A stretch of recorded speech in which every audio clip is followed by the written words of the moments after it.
Eh oh, mes paroles valent cher. Salut à tous, j'espère que vous allez bien. Le chairman pour vous servir. Les Guzney m'appellent le tiers, les Fimbi 500, mais les deux sont corrects anyway. Sarcelles représente, Sect Abdoulaye c'est là-bas.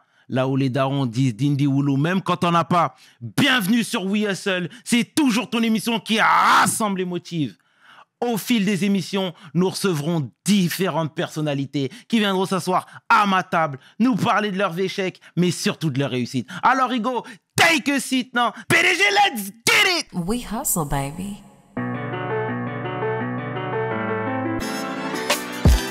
Le chairman. We hustle, baby.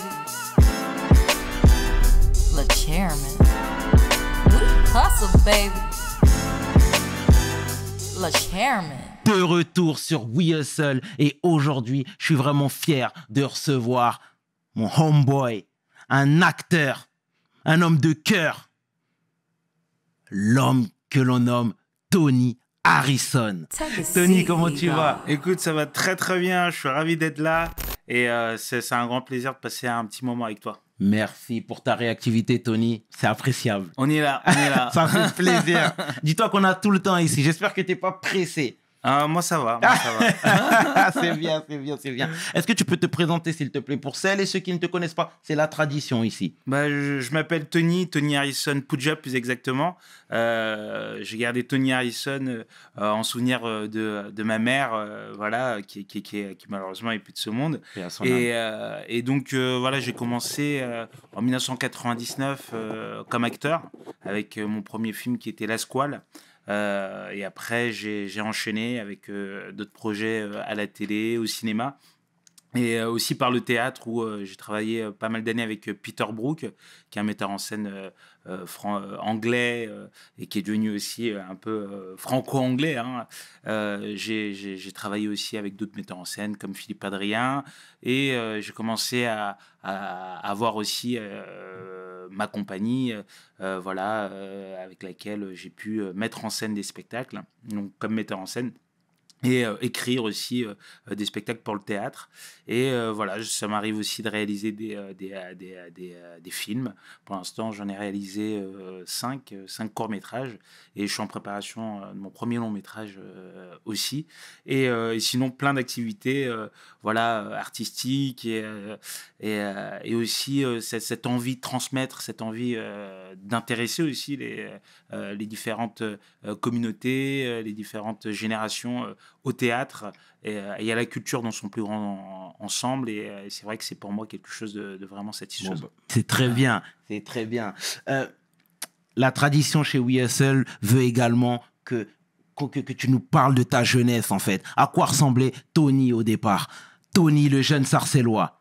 Alors, Tony... T'es né à Sarcelles? Non, je suis pas né à Sarcelles. Je suis né à Paris 20e. Ouais. Mais j'ai vécu à Sarcelles bien plus de 12 ans. Où précisément? J'étais exactement de la Tour 105. À côté de pas très loin de Albert Camus 2 exactement. Ouais. C'était juste à côté de la Cité Rose. Ouais. La pente, il y avait la PR, on appelait ça la pente rouge rose hein. En tout cas, et après il y avait la Cité Rose juste à côté. Ouais. Et j'ai travaillé au marché de Sarcelles quand j'étais aussi petit. J'avais 12 ans avec mon pote Rachid hein, à l'époque. D'ailleurs, si Rachid il nous voit, Rachid, big up.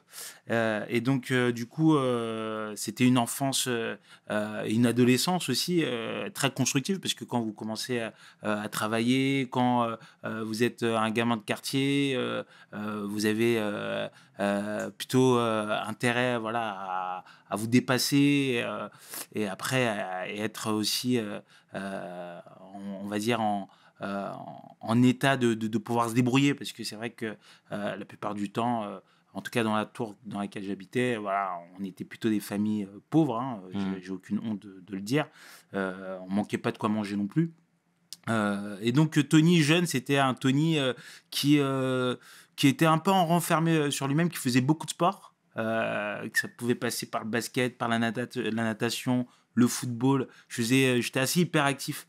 Et donc, j'ai vécu vraiment toute ma jeunesse à Sarcelles jusqu'à 18 ans après la squale. Voilà, j'en garde un souvenir, je pense, éternel, parce que je pense que si autant de choses m'arrivent, cette envie d'indépendance, cette envie de tout le temps s'adapter, cette envie d'être honnête aussi au fond de soi, de qui on est, qu'est-ce qu'on veut et où on va, je la dois en grande partie grâce à mon enfance et à mon adolescence à Sarcelles. Bon, bah, c'est très bien. J'étais au lycée avec ta sœur. C'est vrai. Ouais, avec Tiffany. Tiffany, c'est ça. Exactement. Si, j'étais au lycée avec elle. En fait, Ok. elle était dans la classe d'un ami à moi. D'accord. Tu vois. Ok, d'accord. Et donc, à l'époque, on disait, ah, mais c'est la sœur de Tony Mpouja.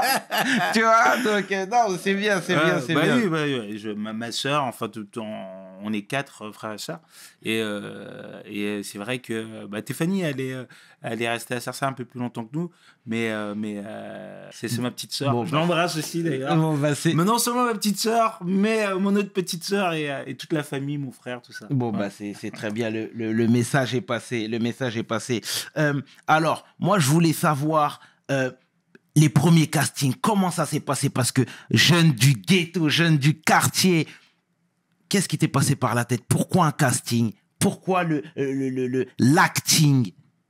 C'est une bonne question, parce que c'était pas du tout ce que je voulais faire moi à la base. À la base, ça m'arrivait de faire, tu sais, il y avait des ateliers théâtre dans l'enceinte des écoles et tu pouvais en faire comme ça, comme loisir. Et ça m'était déjà arrivé d'en faire. C'était une sensation qui était plutôt agréable. C'est vrai qu'après, ça a développé en moi le fait de faire ces petits ateliers de théâtre. Je lisais un peu plus de pièces de Shakespeare, j'essayais de réadapter dans ma tête un peu Othello ou Roméo et Juliette.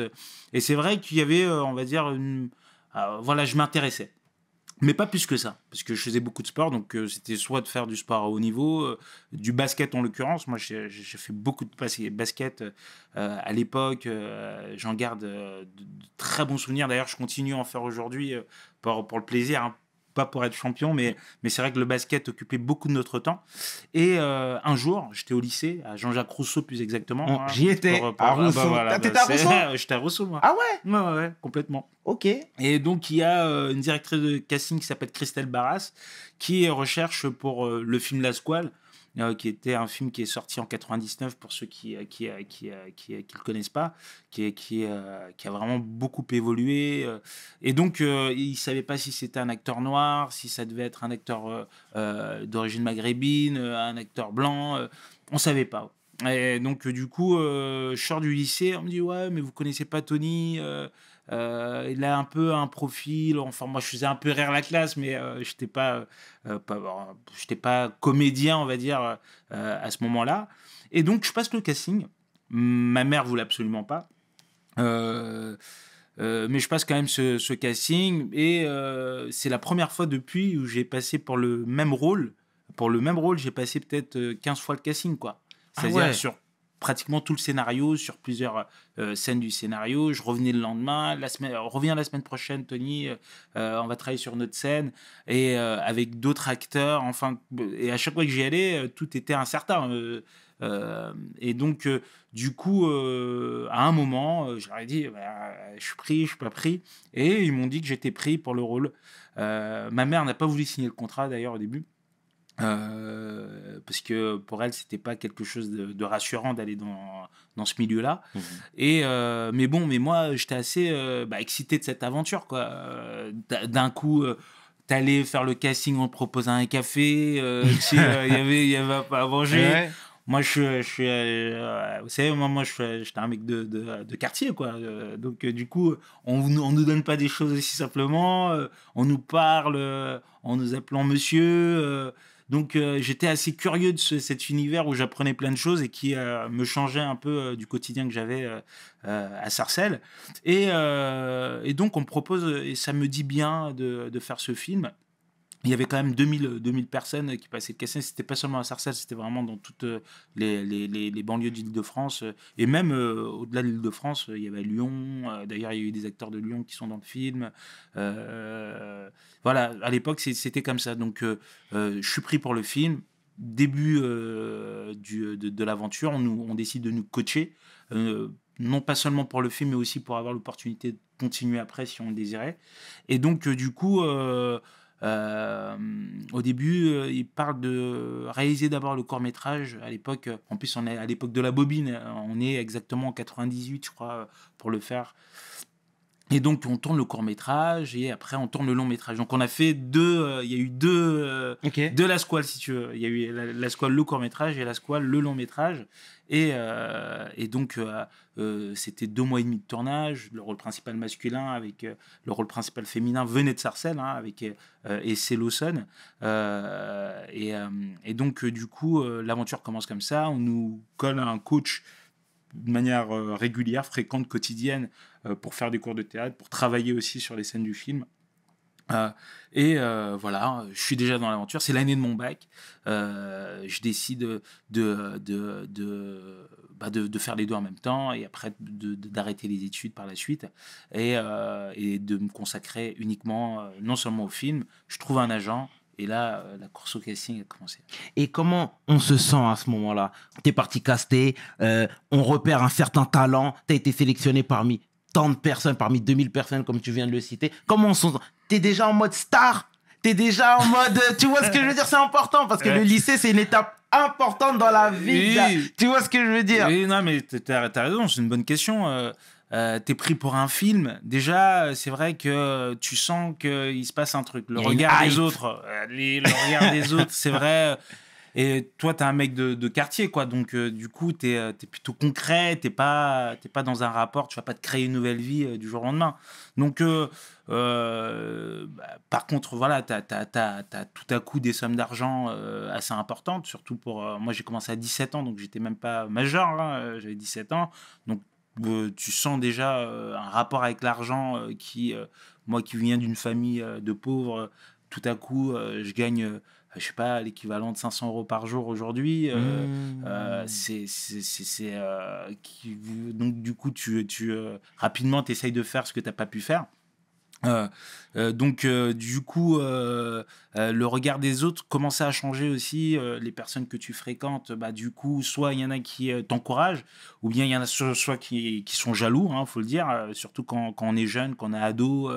La jalousie, c'est quelque chose de concret. Hein, c'est pas uniquement réservé à une jante féminine, c'est aussi réservé à la jante masculine. Et c'est vrai qu'il y a eu un peu de jalousie. Et il y a d'autres copains, au contraire, ils veulent te soutenir et vous restez ensemble. Et il y a aussi le regard de la famille. Hein, voilà, c'est des choses qu'on apprend sur le tas. Hein, après, c'est une chose positive. Dans quel sens? Parce que déjà, financièrement, tu trouves un travail dans un premier temps, et dans un deuxième temps, tu trouves une passion. Hein. Donc, tout à coup, on a tous un talent et qui ne demande rien qu'à être révélé. Et d'ailleurs, quiconque, à chaque fois qu'il va trouver ce talent, va se trouver galvanisé, excité, curieux, va vouloir vraiment aller à fond. Et moi, c'est la sensation dans laquelle j'étais. Donc, du coup, effectivement, après, tu flambes un peu. C'est vrai que je flambais pas mal, on va dire, avec les rêves non réalisés. T'achètes une voiture ou tu voyages. T'étais encore dans la zone? Oui, j'étais encore dans la zone. Après, j'ai déménagé quelques temps après, mais je faisais des allers-retours. Enfin, c'était pas tant par rapport à ça, c'est le travail. Et comme vous travaillez, ça demande beaucoup de temps aussi, parce que on vous paye pas pour ne pas travailler. Donc, du coup, ça monopolise. Donc, tu es moins présent pour tes copains, tu es moins présent pour ta famille. Et je n'étais pas un enfant facile non plus. Hein. J'étais pas... voilà, je pense que quand on vit dans une vie de quartier, où le papa il n'est pas vraiment dans sa responsabilité de père, et qu'il n'y a que ta mère qui est vraiment un pilier, voilà. Après, il y a bien sûr des bons moments, et moi je m'en souviendrai toute ma vie parce que c'est ce qui m'a forgé, mais c'est vrai que quand on est adolescent, quand on n'a pas les clés, quand on n'a pas été guidé par son père, ou par un oncle ou je sais pas quoi. Donc on en recherche. On en recherche de ce qui peut satisfaire ce manque. Voilà, et je pense que j'étais plutôt dans cet état-là, quoi. Et à travers ce nouveau monde, balancé entre cette recherche de quelque chose qui pourrait me guider affectivement ou même spirituellement ou même donner une trace, quoi.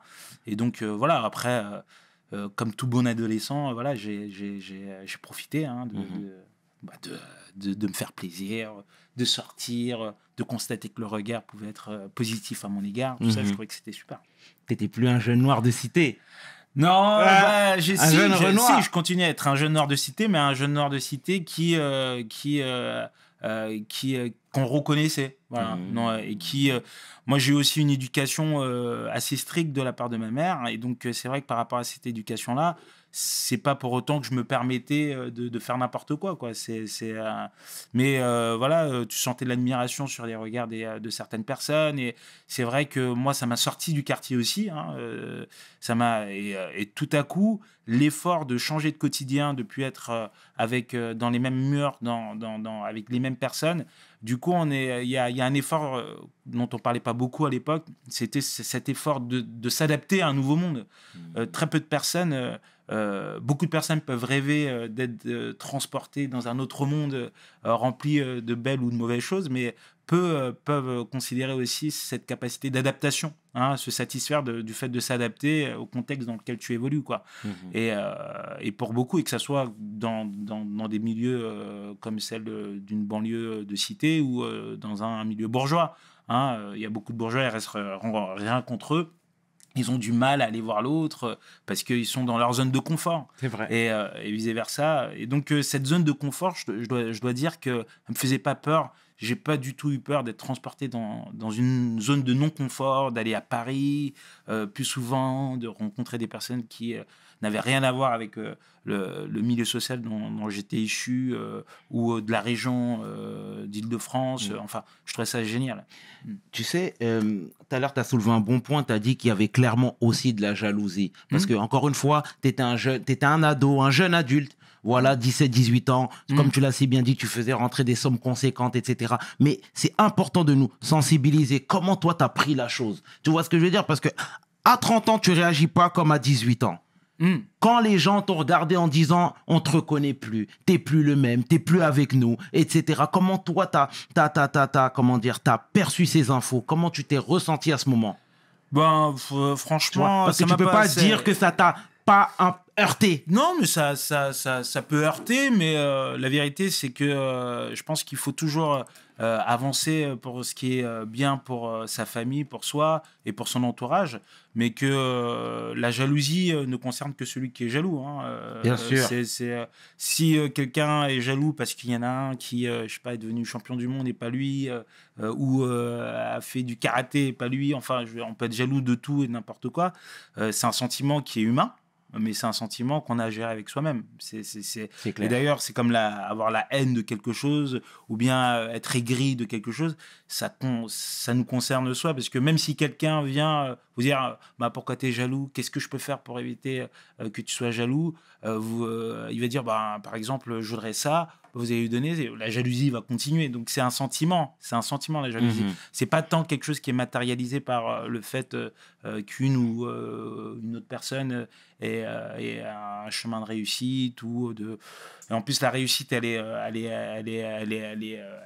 multiple, hein. C'est pas parce que tu as fait un film que tu gagnes un peu d'argent là que toute ta vie tu feras des films et que tu vas gagner beaucoup d'argent tout le temps. C'est vrai. Donc c'est quelque chose à un moment T, c'est un sentiment qui est vraiment subjectif, quoi. En tout cas, c'est bien dit. Donc, La Squale, 1999. Un film qui nous a tous pare-choqués, clairement, mais dans le bon sens du terme, hein. Et en plus, c'est une époque où il y avait beaucoup de films comme ça sur le quartier, sur toutes ces relations, etc. Tu vois, Tony la star. Et c'est Lawson vient de Sarcelles aussi, tu me l'apprends. D'accord. Tu la connaissais? On s'était croisés, mais on se connaissait pas plus que ça avant le film. D'accord. À deux, vous avez tout littéralement renversé, clairement. C'était dur à dealer? Franchement, c'était non. Franchement, c'était plaisant, hein, parce que de mon point de vue, j'enchaînais les projets. Donc du coup, j'étais friand d'apprendre. Hein. Bien. C'est surtout ça. Je pense que une fois que on vous donne la possibilité de rayonner à travers votre talent, il faut le cultiver. Donc si vous êtes curieux, moi j'étais curieux en plus. C'est une curiosité que j'ai toujours gardée d'ailleurs. Et donc, du coup, non, j'avais mon pote avec qui on était tout le temps ensemble avec Rachid, qui lui aussi, j'avais réussi à le mettre sur le film. Oh, bien. Et il voulait aussi être comédien, donc on partageait un peu ce début aussi ensemble. Donc, et après. On fait des nouvelles connaissances. Je dirais pas amis, mais on fait des nouvelles connaissances. Non, et avec beaucoup de. Je l'ai pas, franchement, je pense pas l'avoir. J'ai jamais vraiment, depuis le début de cette aventure, eu une idée haute de moi-même, quoi. D'accord. C'est plutôt le travail. C'est. Les pieds ont toujours été sur terre à ce niveau-là. Après, c'est vrai que voilà, on a envie de se permettre plus de choses, mais je me suis jamais pris pour une star ou. Mais je sentais que dans le regard des autres, il y avait que ça changeait. Que, voilà. Le regard de l'entourage. De l'entourage. Et même, on me reconnaissait dans la rue, je signais des autographes, on m'invitait partout, je rentrais en boîte de nuit, on m'offrait ce que je voulais, à boire. Les filles, le rapport avec les filles, je connaissais. Pas non plus un non-succès quand j'étais plus jeune, mais c'est vrai que voilà, d'un coup, voilà, on sent que la jante féminine te regarde plus particulièrement, etc. Donc, moi, franchement, je l'ai bien vécu, ni plus ni moins. J'ai kiffé les bons moments, mais je sentais qu'il se passait quelque chose. Et je sentais aussi, parce que du coup, je pouvais payer un appartement. Hein, j'ai pu sortir de ma condition, on va dire, entre guillemets, de pauvre, hein, parce que moi, je travaillais au marché, ma mère seule travaillait. On était 4, voilà, autant dire qu'on n'avait pas le profil de la classe moyenne, mais de pouvoir sortir par le travail de cette situation, c'est ça que j'ai le plus aimé, je pense. Et très tôt, tu as sécurisé, tu as eu cette malice, cette vision de te dire non, que c'était palpable. Oui, j'ai dit que c'était palpable, mais j'ai dépensé beaucoup d'argent aussi. Hein. Je pense que voilà, pendant que beaucoup de mes potes, eux, étaient à l'université, avaient continué les études supérieures. Et pendant que moi, je travaillais, donc déjà, on n'était pas dans la même réalité. Mais par contre, je travaillais, j'avais pris conscience que il fallait s'adapter aux différentes possibilités sociales. Mais j'étais pas du tout comme aujourd'hui, où c'est normal, hein, on grandit. Je pense que j'ai fait pratiquement toutes les bêtises qu'on peut faire quand on est jeune, quand il y a tout ça qui nous arrive. Alors, il y a deux types d'individus. Il y en a qui vont faire des bêtises et jamais apprendre de leur expérience. Il y en a d'autres qui vont s'en servir pour leur expérience. Il y en a d'autres qui vont plus se relever de leur expérience. Enfin, et moi, je suis plutôt du type à toujours essayer et voir quand je me trompe, de dire Tony, tu t'es trompé. Essaye de faire maintenant des bons choix. Vaut mieux faire une bonne erreur. C'est beaucoup plus constructif de faire une bonne erreur quand il en est temps que de jamais en faire et d'en faire une alors qu'il est déjà trop tard. Ah, c'est bien dit ça. C'est bien dit, Tony. Et je suis obligé de te poser cette question. Elle devient quoi, Essay Lawson? Parce que nous, on lit pas mal de choses. On entend pas mal de choses également. Je ne sais pas si tu es encore en contact avec elle, mais clairement, on veut que tu nous rassures un petit peu. Alors, effectivement, Essay, ça fait un moment que je ne suis plus en contact avec elle. Ça fait quelques années. Ça fait peut-être 5 ans. J'ai eu des nouvelles. Parfois, j'ai essayé de chercher il y a quelques années, il y a 2 ans, 3 ans, parce qu'il y avait une situation où avec pas mal de copains, on s'inquiétait pour elle. Voilà. Mais c'est vrai que j'ai pas eu plus de nouvelles que ça. Et c'est quelqu'un que moi j'ai fréquenté pendant le film, un peu après, on s'est toujours suivi, on a toujours eu des sentiments sincères, hein, l'un envers l'autre. Et après, c'est vrai qu'avec on va appeler ça la réalité de la vie ou autre, un déménagement, voilà, on s'est moins vu, on s'est moins tenu au courant, mais c'est quelqu'un que voilà qui a aussi beaucoup lutté. En tout cas, des dernières fois que je l'ai vu, il y a 5 ans, je pense, hein, que je l'ai vu. Voilà, c'était quelqu'un voilà, qui avait aussi été assez brisé un peu de l'intérieur du souvenir que j'ai. Et que voilà, moi, je la considérais vraiment comme une personne intime, voilà, qui connaissait bien ma femme. Voilà. Après, c'est vrai que quand vous faites ce métier-là, qui est souvent un métier où psychologiquement, via les rencontres, via les expériences aussi, on vous demande de vous livrer. Hein. Faut pas oublier que c'est un métier où la valeur marchande, c'est vous. Hein. C'est vous, votre expérience, vous en tant qu'humain, vos émotions.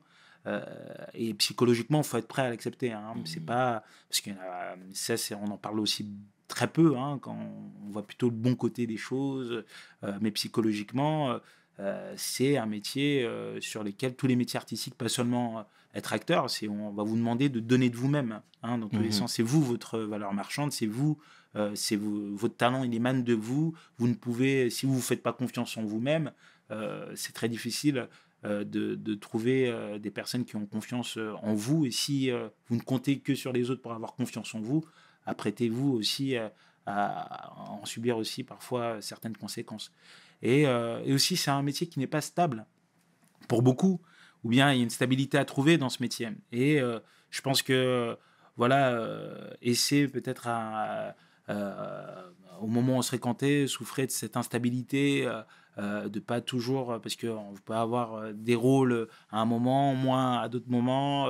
Il y a ce qu'on appelle le statut d'intermittent du spectacle, qui est un statut que peu de comédiens qui font de l'audiovisuel connaissent les petites lignes, les petits rouages qui leur permettent d'avoir quand même une stabilité par rapport à leur travail. Hein. Le projet d'être un artiste, le projet d'être un acteur ou un chanteur, si on veut que ça soit un projet de vie, il faut le prendre au sérieux. Et je pense qu'essayer de le prendre très au sérieux. Là, je le dis pour tous ceux qui veulent faire ce métier-là, mais c'est aussi, il faut en connaître les rouages, et il faut pouvoir aussi stabiliser sa situation, essayer, comme tous les métiers, hein, avoir une évolution. Par rapport à cette évolution, essayer de faire les choses de manière à ce qu'on puisse essayer de pas tout le temps vivre du jour au lendemain, essayer d'avoir une perspective vers l'avenir. Et tout ça, c'est des choses sur lesquelles je pense que Essay souffrait un peu et qui l'a déstabilisé. Et dans la vie, personne n'est déstabilisé ou déséquilibré par ce qui peut lui arriver dans la vie, quoi.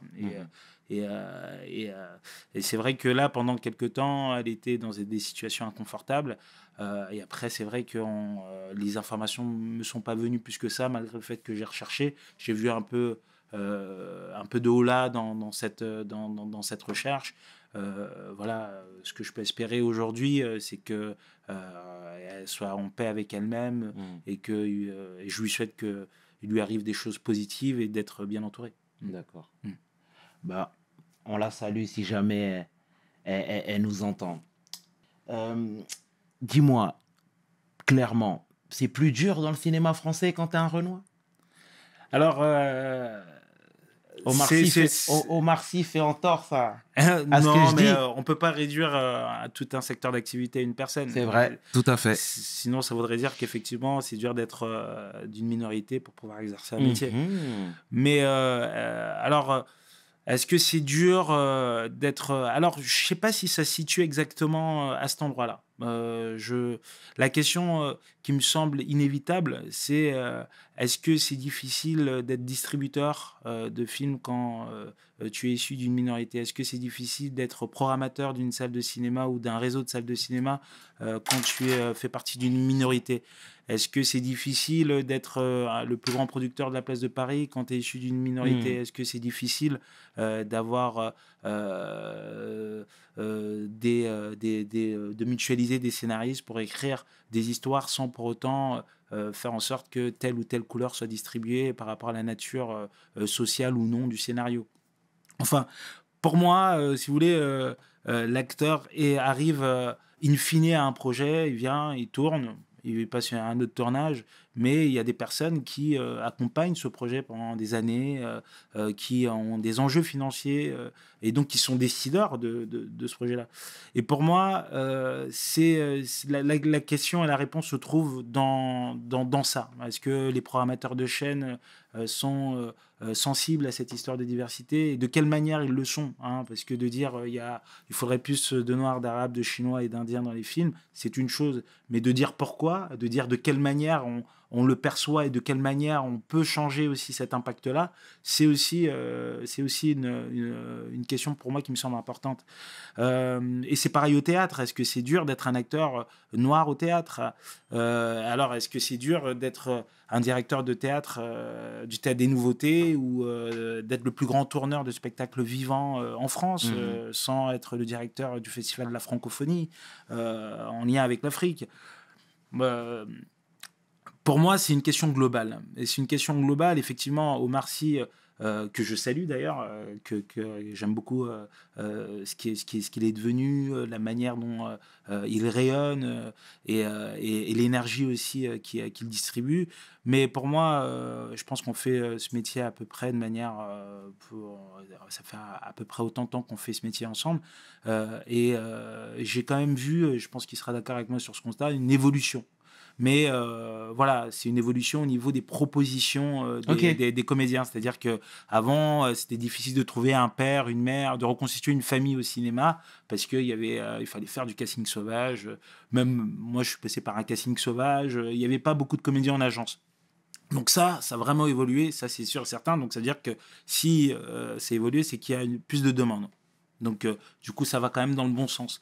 Mais est-ce que les rôles ont évolué? Est-ce que, au-delà de Omar Sy que tu as cité, est-ce que, on va dire, l'ensemble des différentes communautés, parce qu'il n'y a pas que la communauté noire, il y a la communauté chinoise aussi, il y a la communauté indienne, est-ce que l'ensemble des communautés qui n'est pas de couleur blanche trouve une liberté dans le choix des rôles que le secteur de l'audiovisuel propose? Ça, j'en doute. Est-ce que c'est en évolution? Peut-être. Et pourquoi son évolution? Voilà. Et je pense que c'est des questions globales comme ça qui sont intéressantes à discuter. Moi, je suis pour se battre pour plus d'égalité par rapport à cet impact-là. Mais je suis aussi pour plus d'égalité aussi dans les postes de décision, dans les postes de programmation, dans les postes de distribution, de décision, de comités, de syndicats, qui sont pour moi essentiels justement à l'évolution, mais intrinsèque de changement des mentalités.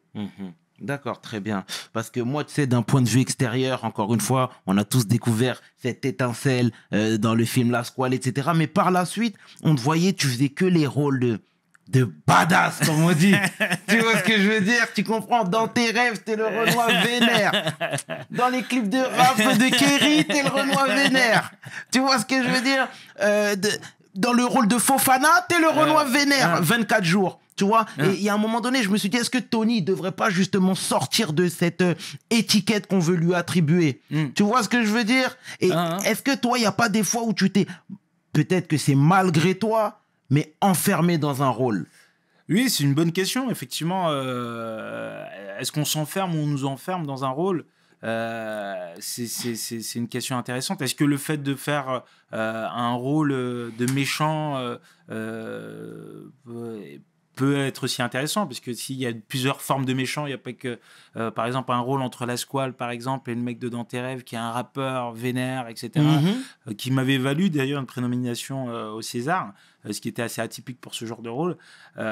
Si c'est un méchant, moi, ça me dérange pas sur le papier, mais c'est quel type de méchant, qu'est-ce qu'il raconte?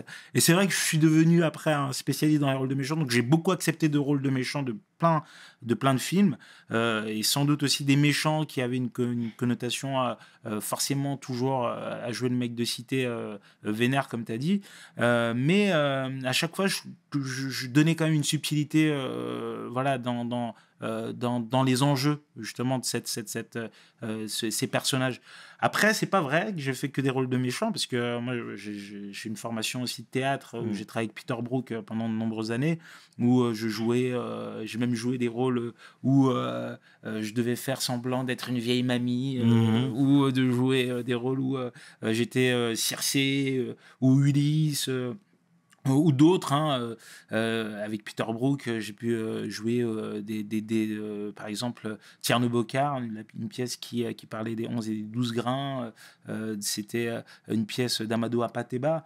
Voilà, j'ai pu, et je travaillais aussi beaucoup en Allemagne, où j'ai pu avoir toute forme de rôle, des rôles de différents, enfin, qui n'avaient rien à voir avec les rôles que je faisais en France. Donc, j'avais cette diversité quand même qui m'enrichissait de personnages, au-delà de ce que me demandaient les différents réalisateurs du cinéma français avec lesquels je travaillais. Mais j'ai pas fait que des rôles de méchants. Je suis à peu près à 40 films audiovisuels, c'est-à-dire cinéma et télé mélangés. Et c'est vrai que si on regarde un peu plus précisément, j'ai pas fait que les rôles de méchants, c'est à peu près 30 à 40% des films que des gens ont vu D'accord. Voilà, je me mets dans cette statistique-là. Moi, c'est ce que je voyais, tu comprends ou pas? Donc, je me suis dit, Tony, on voudrait le voir ailleurs, tu vois ce que je veux dire? Et est-ce que, pour rebondir sur le film 24 jours, à la fin de cette projection, etc., la liste de films, ça me nuise ou pas du tout? Alors, effectivement, 24 jours, c'était une aventure assez spéciale. D'abord, sur le sujet, le fait aussi d'avoir choisi de faire ce rôle était pour moi important, parce que, comme tu l'as dit, moi, je viens de Sarcelles, moi, à la base. Et à Sarcelles, moi, j'ai 40 ans aujourd'hui, mais à l'époque, nous, on vivait avec toutes les communautés. Il y avait ces questions d'antisémitisme ou de racisme. Si vous voulez, quand vous êtes issu de la ville où il y a le plus d'ethnies en Europe, vous ne pouvez pas ne pas être au courant qu'il existe d'autres communautés ou vivre d'accepter le fait de vivre avec d'autres communautés. Donc, vraiment, moi, j'ai grandi avec des amis de confession juive, musulmane, chrétienne, témoins de Jéhovah, enfin, jamais on a jugé quelqu'un pour ce qu'il était, quoi. Il y avait vraiment, et ça, c'est une des grandes qualités vraiment qu'il y avait à Sarcelles, qui m'a vraiment nourri, moi, en tant qu'individu. C'est cette nécessité de vivre ensemble. Cette nécessité de vivre ensemble. Et toi qui viens de Sarcelles, tu sais de quoi je parle, quoi. Bien sûr. Et donc, quand on me propose le film, d'abord, le rôle, je trouve, moi je l'ai pris comme un rôle, hein, c'est-à-dire, je me suis dit, c'est un film américain, il y a le méchant, il y a le gentil, on est au courant que c'est un fait divers, ça c'est une chose. Mais quand on décide de mettre un projet au cinéma, c'est pour en faire un film. Et qui dit film dit personnage, et donc acteur. Et moi, j'ai une manière de travailler où quand je commence à travailler sur un scénario, je me mets à fond dans le rôle et je le travaille comme un rôle de composition. Donc, du coup, je mets la distance entre la réalité et je reviens dans la fiction. Mais moi, Tony, bien sûr, ce qui m'a motivé à faire ce film, c'était de faire de la sensibilisation après auprès des établissements scolaires par rapport à l'antisémitisme, au racisme, montrer à quel point on pouvait avoir des idées préconçues aussi sur certaines communautés, et qu'il ne fallait pas jouer ce jeu-là. Et ce film, parce que c'est Ruth Halimi que j'avais rencontré, qui a voulu aussi que je fasse ce film, au-delà d'Alexandre Arcadi, qui est le réalisateur. Et donc, voilà, pour moi, après, c'est important d'avoir cette validation pour endosser ce costume de ce personnage, mais dans une fiction. Donc, je ne me suis pas dit qu'on jouait, non, c'est un documentaire, ou non. Quand vous faites, en tout cas, moi, c'est mon parti pris, quand tu fais quelque chose, tu le fais à fond, sinon, tu ne le fais pas.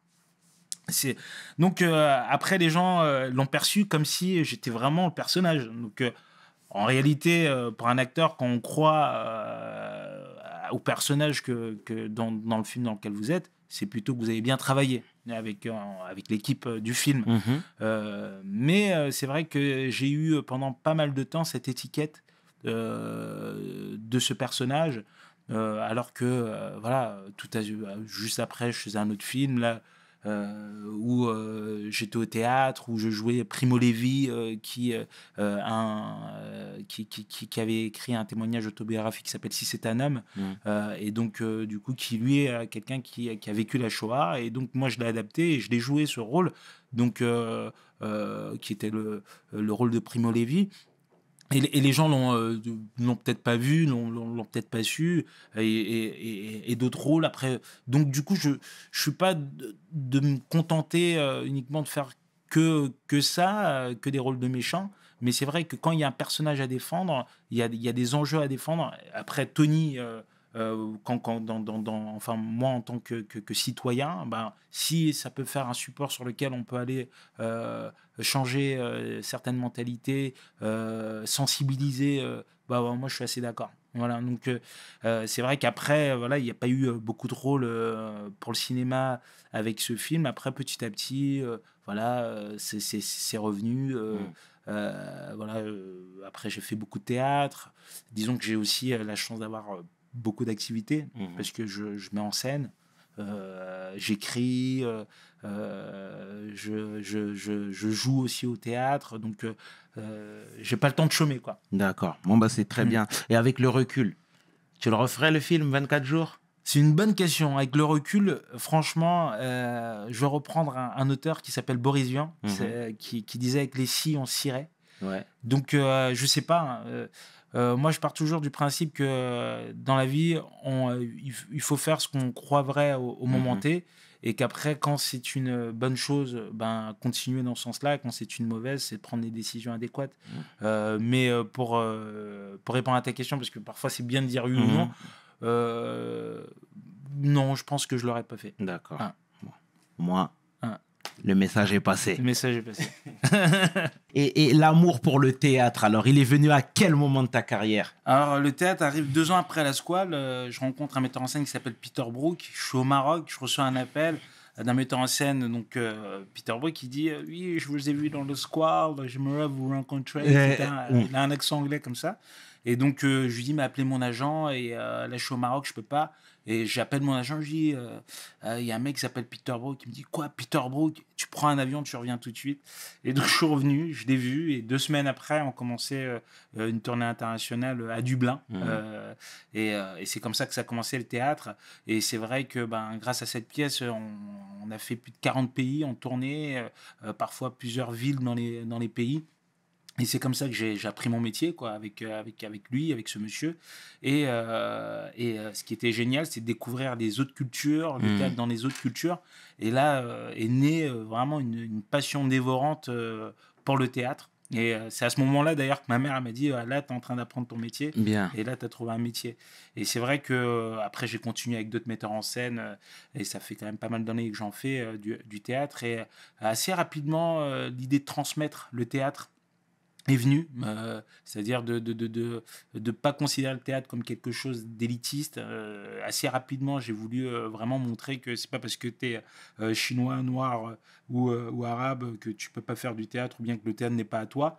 Et j'ai toujours eu ce réflexe assez simple, assez naturel, de m'approprier le théâtre, de dire que le théâtre appartient à tous. C'est vraiment quelque chose qui fait partie d'un des grands combats de ma vie. Donc, si bien que j'ai créé des ateliers de théâtre. Bien. Même tout à l'heure, on parlait de Sarcelles. À Sarcelles, j'ai fait pas mal d'actions accompagnées par Annick Langlade à la culture, que ce soit sous le maire Pupponi ou Haddad. Il y a eu beaucoup d'actions qui ont été faites aussi pour les établissements scolaires, notamment avec l'écran de Max et Clean dernièrement sur l'écologie.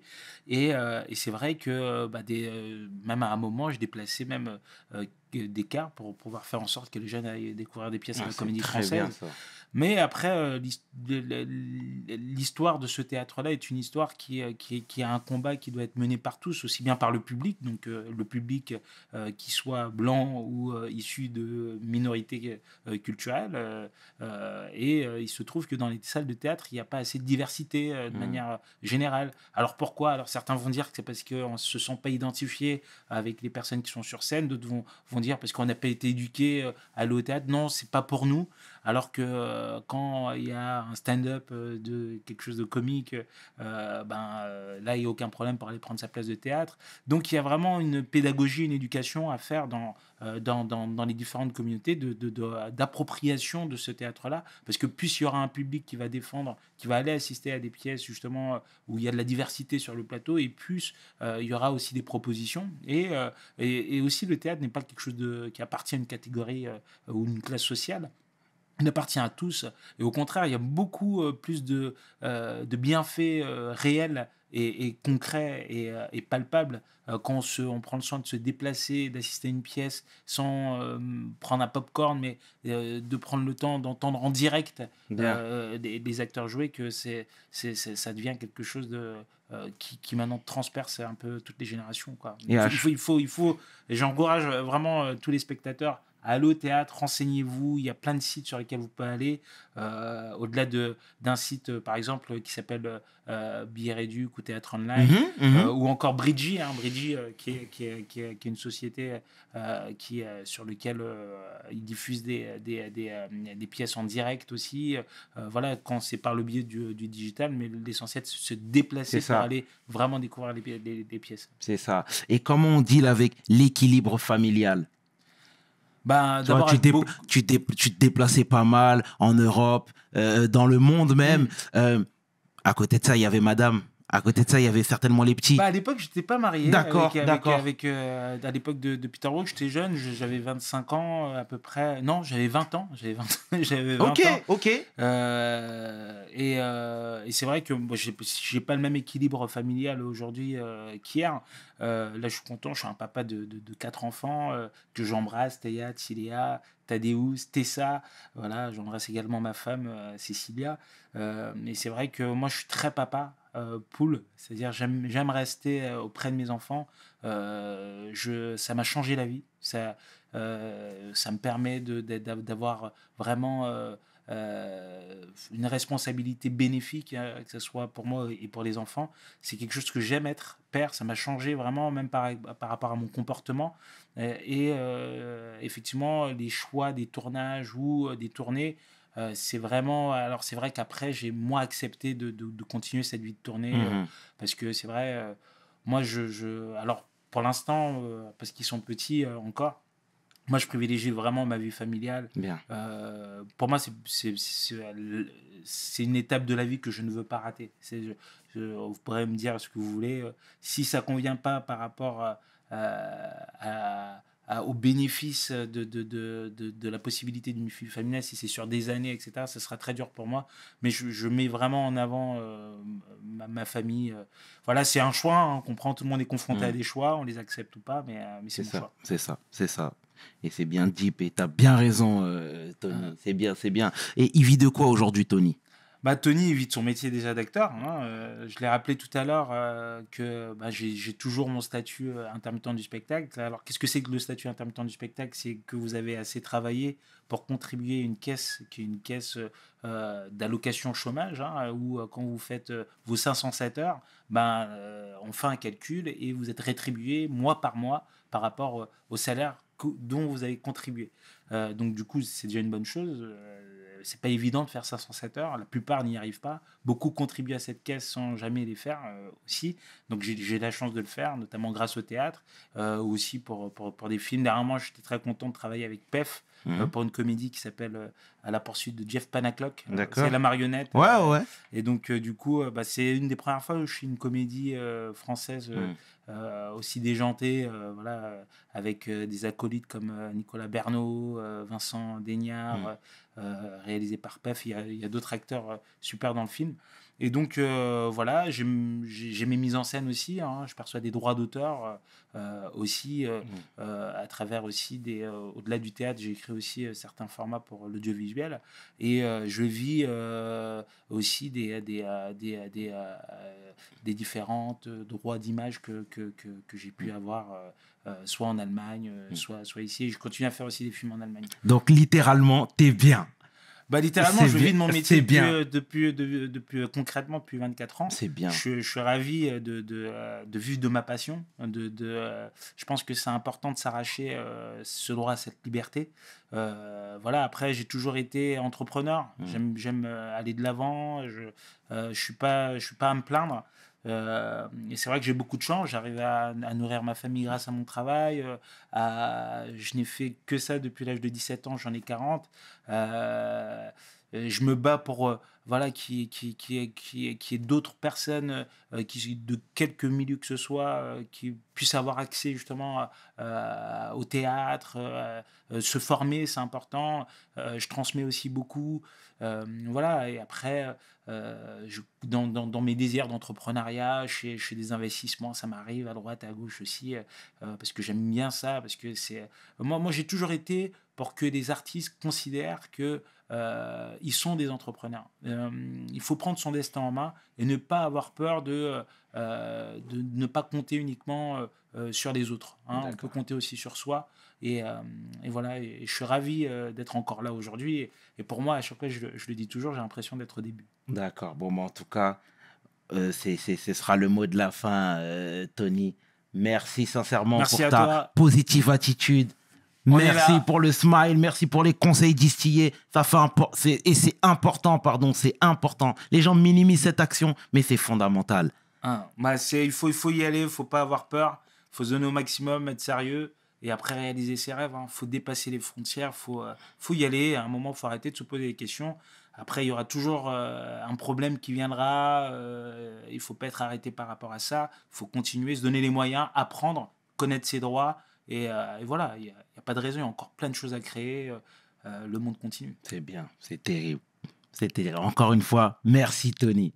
C'était 500 avec l'homme que l'on nomme Tony Harrison pour We Hustle. Mes paroles valent tiers. Peace. We hustle, baby.